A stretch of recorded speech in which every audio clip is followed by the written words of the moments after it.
The rain was coming down hard that Tuesday evening in New York City. It wasn't a gentle drizzle. It was the kind of cold, heavy rain that soaks through your clothes in seconds and makes the city's streets look like blurred paintings of gray and yellow. For most people, this was a signal to stay indoors, to order takeout, or to curl up on the couch. But for Keanu Reeves, it was just weather. He had spent the entire day on a movie set, repeating the same physically demanding stunts over and over again until his muscles ached and his patience was tested. He wasn't looking for a party. He wasn't looking for attention. He just wanted a hot meal, a quiet corner, and a moment to breathe. He had parked his motorcycle a few blocks away, not wanting to deal with the hassle of valet parking. He liked the simplicity of his life. Despite being one of the most recognizable faces on the planet, he moved through the world with a strange kind of invisibility. He didn't travel with an entourage. He didn't have a security team pushing people out of his way. He was just a man in a dark, wet jacket, walking with his head down against the wind, his boots splashing to the puddles on the sidewalk. When he finally reached the address he was looking for, he stopped for a moment to wipe the rain from his eyes. The place was called the Gilded Fork. It was one of those restaurants that you read about in magazines, the kind where a bottle of water costs more than a decent lunch. The windows were tall and arched, glowing with warm, golden light that spilled out onto the wet pavement. Inside, Keanu could see people dressed in suits and evening gowns, laughing softly, clinking glasses and enjoying the good life. It looked warm. It looked dry. And most importantly, they had a table reserved for him. Keanu looked down at himself. He was wearing a standard uniform, scuffed motorcycle boots that had seen better days, a pair of jeans that were faded at the knees, and a heavy, dark jacket that was currently dripping rain onto the expensive stone steps of the entrance. His beard had grown out a bit, and his hair was messy from the helmet. To anyone looking at him, he didn't look like a movie star. He didn't look like a man who could buy the building if he wanted to. He looked like a tired traveler, or maybe a guy who had just finished a late shift at a warehouse. He shrugged, not caring in the slightest about appearances.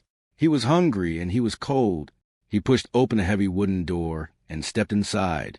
The contrast was immediate.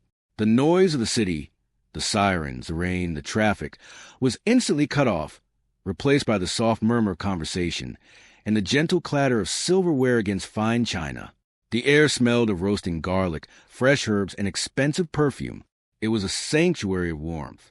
Keanu took a deep breath, relieved to be out of the storm. He ran a hand through his wet hair, tried to tidy it up just a little, and walked toward the host stand near the entrance. Behind the stand stood a man named Julian. Julian was a head waiter, and he took his job very seriously. To Julian, the restaurant was a temple, and he was the high priest guarding the gates. He was dressed in a perfectly pressed black suit with a crisp white shirt. His hair was slicked back, not a strand out of place. He held a leather-bound reservation book in his hands like it was a holy scripture. Julian prided himself on spotting the wealthy and powerful. He could look at a man's shoes and know the size of his bank account. He could smell money from across the room. So, when Keanu walked in, Julian didn't see a celebrity. He didn't see the face on the billboard across the street. He saw wet mud on his clean floor. He saw a cheap, worn-out jacket. He saw a man who looked like he hadn't slept in a week. Julian's back stiffened instantly. His polite, professional smile tightened into a thin, disapproving line. He glanced at the wet footprints Keanu was leaving on the expensive rug and felt a flash of irritation. This was exactly the kind of person who didn't belong here. Keanu approached the stand with a friendly, tired smile. He didn't notice the coldness in Julian's eyes. He was just happy to be inside. He nodded politely at the waiter. "Good evening," Keanu said. His voice was low and raspy, worn out from a long day of shouting lines on set. "I have a table reserved. The name is Reeves." Julian didn't move to check the book. He didn't even glance down at the list of names. He stood tall, looking down his nose at the man in front of him. He had seen people like this before. People who wandered in off the street hoping to get a table at a place they couldn't afford, or tourists who wanted to use the restroom and sneak a photo. He took a deep breath, ready to handle this the way he handled all unwanted guests, with a swift, firm dismissal. "I'm sorry," Julian said, his voice smooth but lacking any real warmth. He didn't say, "sir." He didn't offer an apology. He just blocked the path. "I'm afraid we are fully committed this evening." There are no tables available. Keanu blinked, a little confused. He had booked the table 3 days ago through his assistant. He knew they had space. "Oh, I think there might be a mistake," Keanu said gently. He wasn't angry.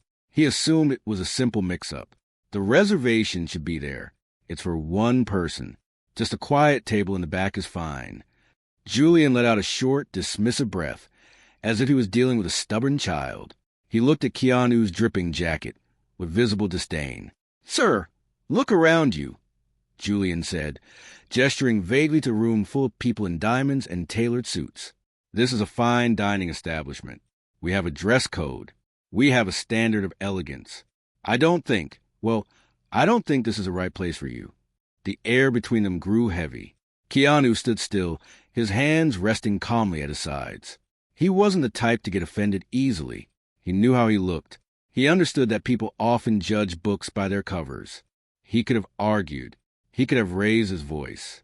He could have pointed to the massive movie poster that was literally visible through the window behind him, showing his face in high definition. But that wasn't who he was. Keanu Reeves was a man who hated conflict. He hated making people feel bad, even when they were being rude to him. "I understand," Keanu said quietly, his eyes scanning the waiter's face. He saw the arrogance there. He saw the judgment. He knew that no matter what he said, this man had already made up his mind. Keanu looked past Julian into the warm dining room, seeing the empty tables that were waiting for guests who would probably never show up because of the storm. He saw the warmth he wouldn't get to enjoy. Julian stepped out from behind the podium, effectively creating a wall between Keanu and the dining room. He made a shooing motion with his hand, a subtle but incredibly insulting gesture. "There's a diner 2 blocks down," Julian whispered, leaning in slightly. "I think you will find the prices and the atmosphere much more suitable." Keanu stood there for a heartbeat longer. The silence was awkward. A few diners nearby glanced over, sensing the tension, but they quickly looked away, assuming the staff was dealing with a nuisance. Keanu slowly nodded his head. He didn't plead. He didn't flash his ID. He just accepted the situation with a grace that most people could never muster. "I see," Keanu said. "Have a good night." He turned around, his wet boots squeaking slightly on the polished floor. He pushed the heavy door open again, stepping back into the howling wind and freezing rain. The door clicked shut behind him, sealing the warmth and the smell of good food inside. Keanu zipped up his jacket, hunched his shoulders against the downpour, and began to walk back down the street, leaving the restaurant behind. He was just going to find somewhere else to eat. He had no idea that his quiet exit was about to trigger a storm much bigger than the weather outside. The heavy wooden door clicked shut, sealing the restaurant off from the storm outside. The sudden silence that followed was heavy, but for Julian, it felt like a victory. He stood by the host stand, smoothing the front of his pristine black suit jacket. A small, satisfied smirk played on his lips.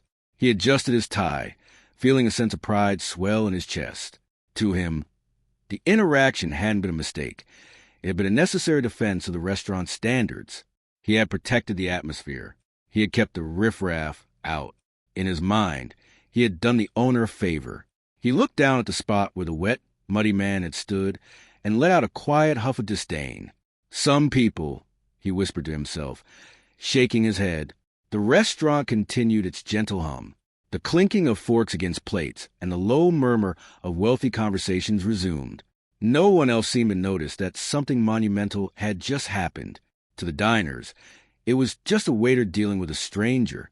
But near the back of the room, a young busboy named Leo was frozen in place. Leo was 20 years old, a student working the night shift to pay for his books. He was holding a tray of dirty dishes, his eyes wide and glued to the window. Leo hadn't just seen a dirty man. He had recognized the eyes. He had recognized the walk. Even through the beard and the wet hair, Leo knew who that was. He was a massive fan. He had seen every movie the man had ever made. His heart was hammering against his ribs. He watched the waiter, Julian, acting smug and superior, completely unaware that he had just kicked out one of the most beloved actors on the planet. Leo carefully set his tray down on a service station. His hands were trembling slightly. He knew he was just a busboy. In the hierarchy of the restaurant, he was at the bottom. Julian was the head waiter. Julian had the power to fire him with a single word to the manager. But Leo couldn't just stand there. He couldn't let this slide. He took a deep breath, wiped the sweaty palms on his apron, and walked quickly toward the front. "Julian," Leo said, his voice coming out as a harsh whisper. He stopped a few feet away, not wanting to cause a scene in front of the guests. Julian turned slowly, raising one eyebrow. He looked at Leo with the same polite condescension he showed everyone he considered beneath him. "Yes, Leo? Is something the matter? You look flushed." "The man," Leo stammered, pointing a shaking finger toward the door. "The man who just left. Did you see who that was?" Julian let out a short, dry chuckle. He picked up a cloth and wiped a tiny smudge off the reservation book. "I didn't ask for his biography, Leo. I saw a man who couldn't afford a glass of water, let alone a meal here. He looked like he lived under a bridge. I did us a favor." "Why? Did he owe you money?" Leo stepped closer, his eyes wide and urgent. "No, Julian, you don't understand. That wasn't a homeless guy. That was Keanu Reeves." The name hung in the air. For a second, the restaurant seemed to stop. Julian's smile faltered, but only for a millisecond. He rolled his eyes and went back to organizing his pens. "Very funny, Leo. Good one. Keanu Reeves? In that jacket? Looking like a wet dog? Please. I watch the news. I read the magazines. Movie stars don't walk around looking like that. They drive Ferraris. They wear Italian leather. They don't drip rain on my floor." "I'm telling you," Leo insisted, his voice rising slightly. "Look at him. He's right outside. Look at the poster across the street." Julian sighed, clearly annoyed by the busboy's persistence. He walked over to the tall window, mostly to prove the kid wrong. He looked out into the dark, rainy night. Across the street, illuminated by the streetlights, a massive billboard towered over the intersection. It was an advertisement for the latest action blockbuster. The face on the poster was chiseled and tense, and framed by a sharp suit. Julian looked at the poster. Then he looked down at the street. There, walking alone in the pouring rain, was the man from moments ago. The man was hunched against the wind, his hands deep in his pockets, walking with a gait that was unmistakable. It was the exact same walk as the man on the poster. The same jawline, now hidden by a beard. The same eyes, visible even from this distance. Julian felt a sudden, cold knot form in his stomach. He blinked, hoping the image would change. It didn't. The color began to drain from Julian's face. The arrogance that had been holding him up moments ago vanished, leaving him feeling weak. That can't be," he whispered, mostly to himself. He looked so ordinary. "He is ordinary," Leo said, standing beside him. "That's the point. He's a regular guy, and you just kicked him out." Before Julian could process the dread creeping up his spine, a new sound cut through the room. Asterisk click. Click. Click. Asterisk. At table 4, near the window, a young woman was sitting alone. She was a food blogger with a following of nearly 1 million people. She hadn't come for the food, she had come for the ambience, but she had witnessed everything. Her phone was in her hand, and she had recorded the entire interaction. She had heard Julian's cruel comments. She had seen the dismissive hand gestures. She had captured Keanu's polite retreat. She stood up, placing her phone in her purse. She didn't look angry. She looked disappointed. She walked over to the host stand, bypassing the other waiters. Julian turned to her, trying to compose his face, but the panic in his eyes was visible. "Was everything all right with your meal, ma'am?" Julian asked, his voice cracking slightly. The woman looked him dead in the eye. She adjusted her glasses and spoke in a clear, projected voice that carried across the quiet room. "The food was fine, Julian, but your service is a disgrace. You didn't just turn away a customer tonight. You turned away a decent human being because of what he was wearing. And for the record, that bum you humiliated, he's worth more than this entire building." She turned on her heel and walked toward the exit. As the door opened, the sound of the rain rushed in again. "I hope the view from your high horse was worth it," she said over her shoulder, "because the whole world is going to see what you just did." She stepped out, leaving Julian standing alone in the golden light. The other diners were staring now. Whispers began to ripple through the tables. People were checking their phones. The blogger had already uploaded the video. The notification pinged on hundreds of thousands of devices within minutes. The caption was simple and devastating. Asterisk, the Gilded Fork humiliates a legend. Shame on you. Asterisk. Julian looked at his phone as it started to buzz on the stand. The restaurant's social media page was lighting up with comments. People were angry, not just movie fans, but people who believed in basic decency. The comments were flooding in, hundreds of them, then thousands. Words like rude, classist, and disgusting filled the screen. Julian took a step back, his legs feeling like jelly. He had wanted to protect the restaurant's image, but instead, he had just destroyed it. He looked out the window one last time, but the man in the rain was long gone. All that was left was a storm, and it was getting closer by the second. The digital storm that began that Tuesday night did not wait for the morning sun. It moved faster than the wind and hit harder than the rain.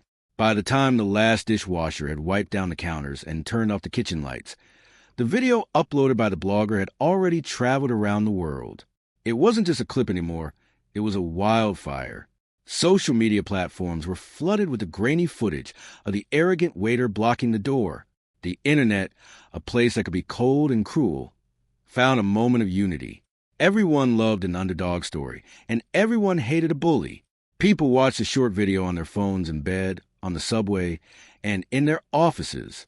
They saw the waiter sneer. They saw the dismissive hand gestures.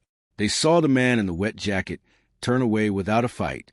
The caption, identifying the man as Keanu Reeves, acted like a spark in a room full of gas. Fans of the actor were legion, but even people who had never seen his movies were offended. It struck a nerve. It was a story about prejudice, about judging a book by its cover, and about how money doesn't buy class. By the time dawn broke over the city, the restaurant's page was unrecognizable. Where there had once been polished photos of steak and lobster, there was now a wall of anger. One-star reviews poured in by the thousands. It wasn't just a few upset comments. It was an avalanche. People who had never stepped foot in New York City were logging in to leave their mark. "I will never eat at a place that treats people like trash," wrote one user. "Keanu Reeves is a national treasure," wrote another. "Your staff is a nightmare. You just lost a customer for life. Disgusting behavior." The phone on the host's stand, which usually sat silent in the early morning hours, began to ring. It didn't stop. The first call came in at 6 a.m., then another at 6:05. By 7 a.m., the line was constantly busy. The night manager, a tired man who had been unaware of the incident until he walked in, stood by the desk with the phone pressed to his ear, his face pale. He couldn't even order produce for the kitchen because the line was clogged with angry calls. Some people were shouting. Some were just hanging up. A few were prank ordering pizzas to the fine dining establishment. The chaos was absolute. 3 blocks away, Mrs. Higgins was just finishing her morning tea. She was a woman of routine. She liked her mornings quiet.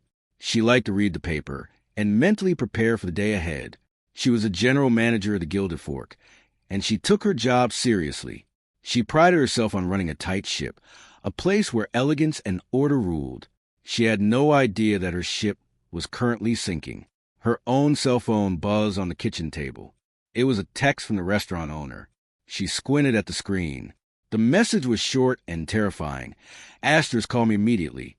We have a crisis. Asterisk. Mrs. Higgins felt a drop of cold sweat roll down her back. The owner never texted this early. She grabbed her coat and left her breakfast unfinished. The drive to the restaurant usually took 15 minutes, but today she made it in 10, her hands gripping the steering wheel tight. She could see the trouble before she even parked the car. Outside the entrance of the Gilded Fork, a small crowd had gathered. It wasn't a line of hungry diners waiting for brunch. It was a group of reporters and camera crews. Vans with logos on the side were parked haphazardly along the curb. People with microphones and heavy cameras were standing on the sidewalk, pointing their lenses at the darkened windows of the restaurant. Mrs. Higgins parked around the back, using the service entrance to slip inside. The kitchen was silent. The chefs were standing around in their white coats, looking at their phones. There was no sizzle of pans, no chopping of vegetables. The air of panic was thick enough to taste. "What is going on?" Mrs. Higgins demanded as she marched into the main dining room. She saw the day manager standing behind the host stand, looking like a deer caught in headlights. He held a phone in each hand, looking helpless. "Mrs. Higgins," he stammered, nearly dropping the receiver. It's the internet. They are destroying us." Mrs. Higgins snatched the phone from his hand. "Who? Destroying us how?" "It's Julian," the manager said, his voice trembling. "Last night, he kicked out a customer. He thought the guy was a bum, but it was Keanu Reeves." The name hit the room like a physical blow. The chefs in the back stopped whispering. The servers stopped cleaning. Mrs. Higgins froze. She stared at the manager, her mouth slightly open. She knew exactly who Keanu Reeves was. Everyone did. But more than that, she knew the stories. She knew he was the kindest man in Hollywood. He was a guy who gave up his seat on the subway. He was a guy who bought motorcycles for his stunt team. To humiliate a man like that was not just a business mistake. It was a moral failure. "Show me," Mrs. Higgins said, her voice low and dangerous. The manager pulled up the video on a tablet. He pressed play. Mrs. Higgins watched the screen in silence. She saw Julian, her head waiter, the man she had trusted to represent the face of her restaurant. She saw the sneer. She heard the cruel words. She watched the tall, quiet man accept the insult and walk away. As she watched, she felt a mix of emotions. First, there was shock. Then came the anger. It was a hot, burning anger. She had spent 20 years building a reputation for this place. She had worked weekends and holidays to make the Gilded Fork a symbol of class. And in 30 seconds, one arrogant employee had burned it all to the ground. "He didn't even check the book," Mrs. Higgins whispered, watching the screen. "He just looked at his clothes." "The video has 4 million views," the manager said quietly. "Every news station is calling. People are saying we are elitist. They are saying we hate poor people. The phone lines are jammed." Mrs. Higgins put the tablet down on the table. She took a deep breath. She looked around her beautiful restaurant. The polished silverware, the fresh flowers, the crisp white tablecloths. It all felt meaningless now. The beauty was just a mask, and the mask had been ripped off. She knew that a simple apology wouldn't fix this. You could not insult the world's nicest man and expect people to just move on. "Where is Julian?" she asked, her voice stern. "He called in sick," the manager said. "He said he had a stomach bug, but I think he saw the news." Mrs. Higgins nodded slowly. "He is fired," she said, the words cutting through the silence. "Effective immediately." She walked over to the window.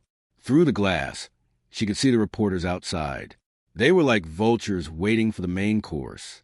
She knew she had to go out there. She had to face the music. She had to try and save the jobs of the chefs, the busboys, and the cleaners who had done nothing wrong. But she also knew that this wasn't just about a PR statement. This was about a human being who had been treated poorly. She thought about Keanu Reeves walking out into the rain. She thought about him riding his motorcycle in the cold, hungry and tired, turned away because he didn't look rich enough. It made her sick to her stomach. She wasn't just angry at Julian. She was angry at the culture that allowed someone to think they were better than someone else based on their shoes. "Get the staff together," Mrs. Higgins told the manager. "We aren't opening for lunch. We have work to do. And get me the number for the PR firm. We have a long day ahead of us." The nightmare wasn't over. In fact, it was just beginning. But Mrs. Higgins was not the type to hide. She straightened her jacket, lifted her chin, and prepared to walk into the storm. The reputation of her restaurant was in tatters, but she was determined to pick up the pieces, even if she had to do it in front of the whole world. The morning light filtered through the cracks in the blinds, but inside the administrative office of the Gilded Fork, the mood was pitch black. Mrs. Higgins sat behind a large oak desk that was usually a place of order and calm.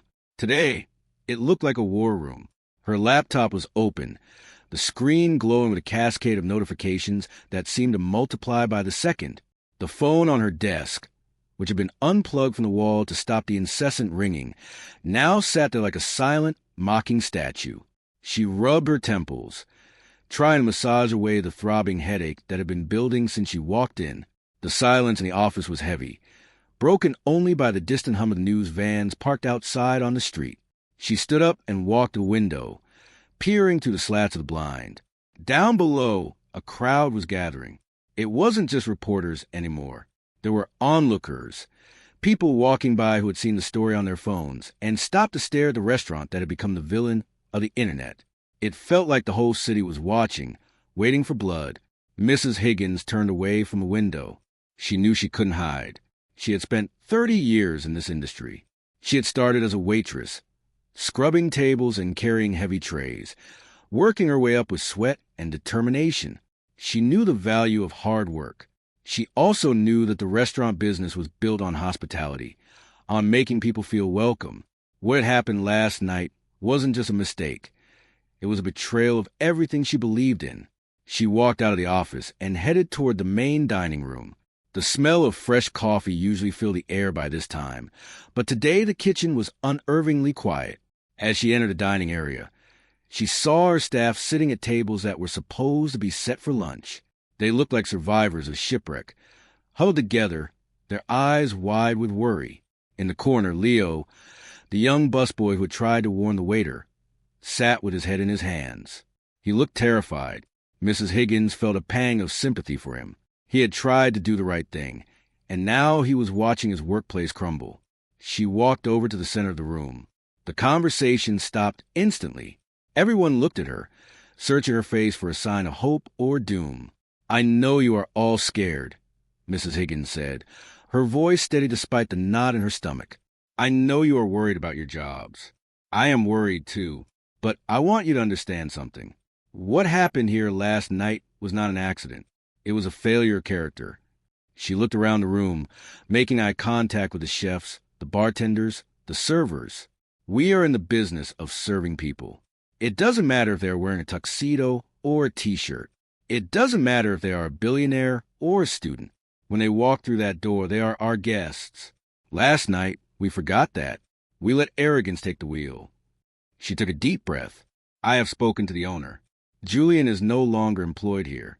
His behavior was unacceptable, and it does not represent who we are."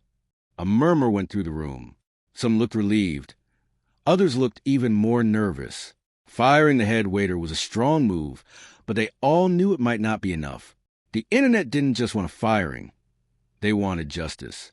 They wanted to see the restaurant suffer. But firing him is just a start, Mrs. Higgins continued. The people outside, the people on the internet, they are angry, and they have a right to be.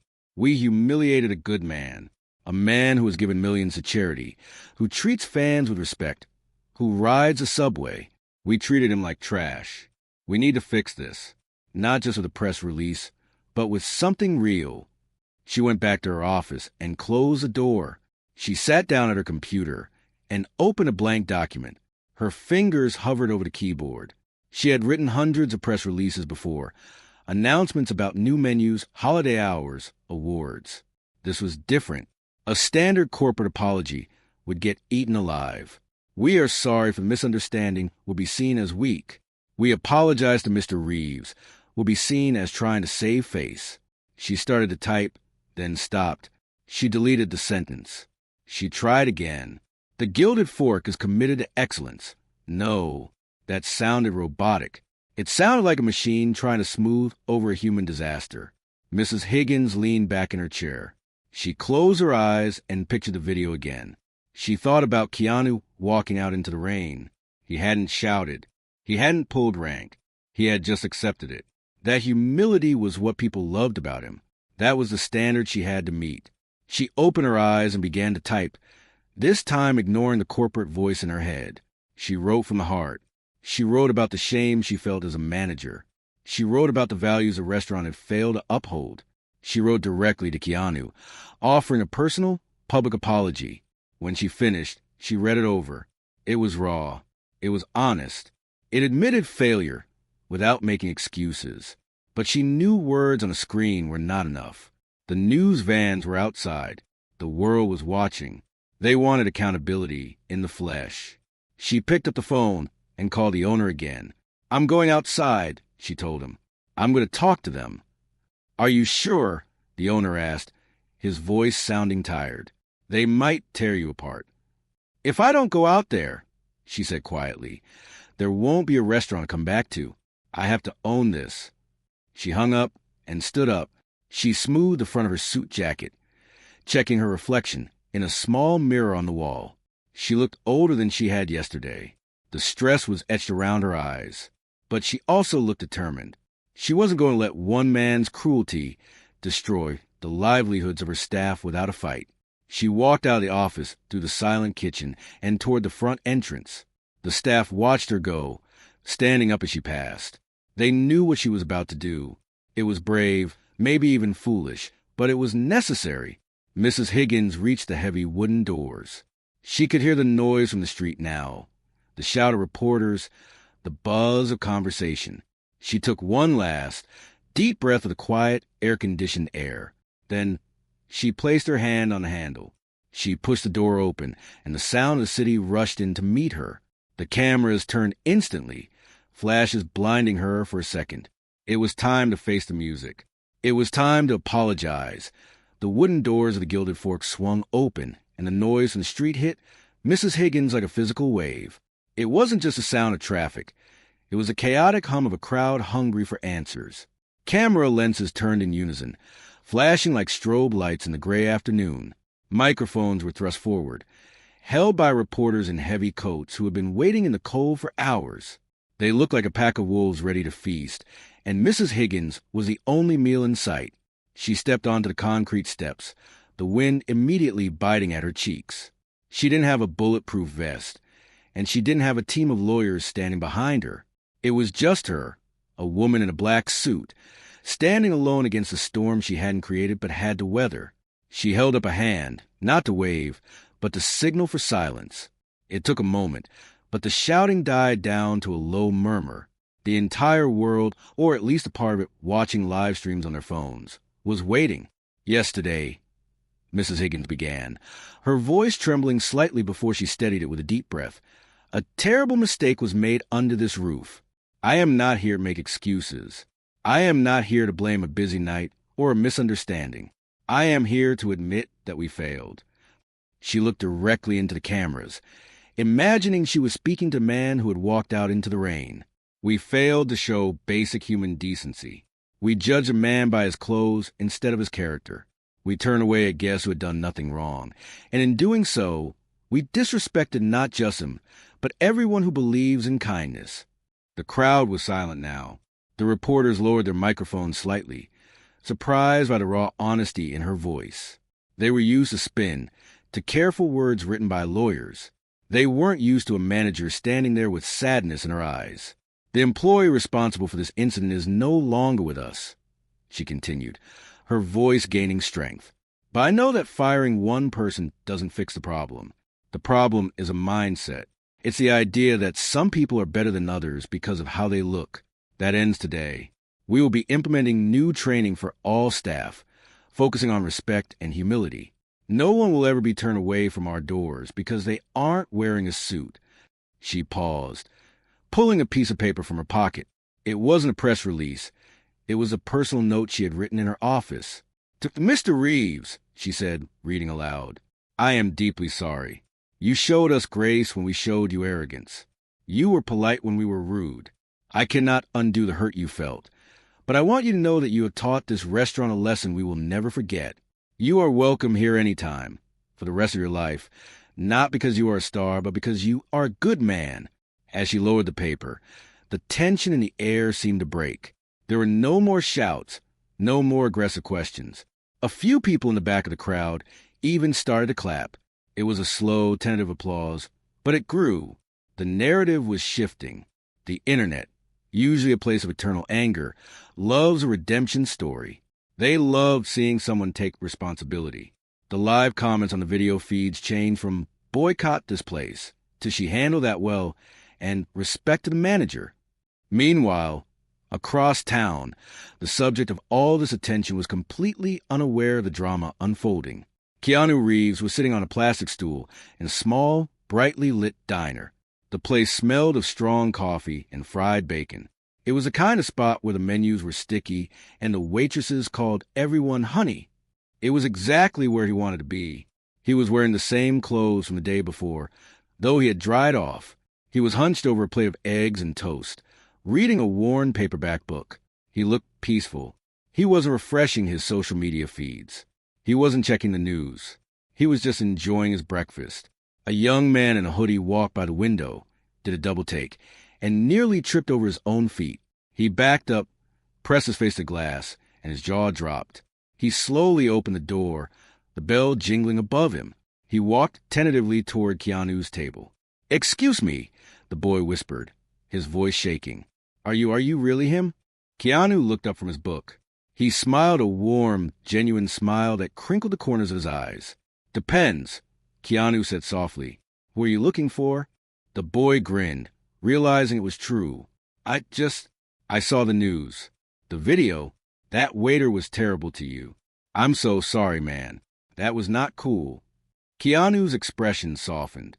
He put down his fork and looked at the boy. "It's okay," he said gently. "Everyone has bad days.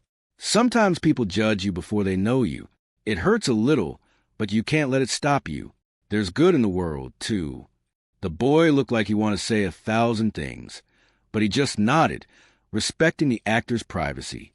"Thanks, Keanu. You're the best." Keanu gave a small nod and went back to his book. A few minutes later, the waitress came over to refill his coffee. She was an older woman with gray hair and a kind face. She didn't treat him like a celebrity. She just treated him like a tired guy who needed caffeine. "You hear about that mess at that fancy place down the street?" she asked, pouring the dark liquid into his cup. "Some waiter kicked out a movie star. Manager just went on TV crying about it." Keanu took a sip of his coffee. He looked out the window at the busy street. He thought about the manager, the stress she must be under, the lesson she was trying to teach her staff. He felt no anger. He only felt hope that maybe, somewhere down the line, the next person who walked in looking tired and poor would get a warm welcome.